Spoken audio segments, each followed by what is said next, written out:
Нов безплатен сайт за оптимизиране на месечния бюджет създадоха двама млади българи. Той сравнява офертите на мобилните оператори и интернет доставчиците за 10 секунди, като търси най-изгодната.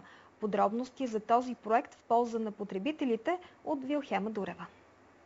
Аспарух ръководи IT проекти за най-големите мобилни оператори в Европа, а Галин създава успешни маркетингови стратегии у нас.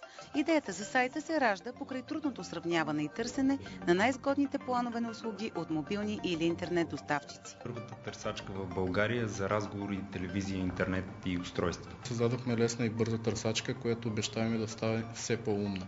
Всичко започва с обстойно потребителско изследване, което показало реалните нужди на българите.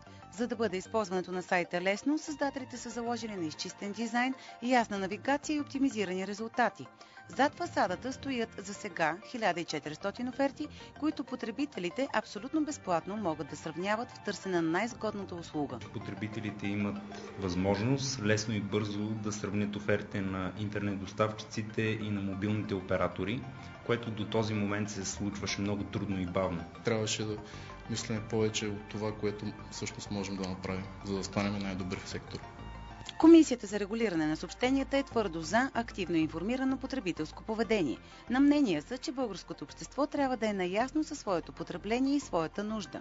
Радват ги идеи като тази на Аспарух и Галин. Комисията за регулиране на съобщенията приветства такъв тип сайтови услуги, които се предлага. Ще спомогне за тази по-добра информираност и по-богат избор на потребителите.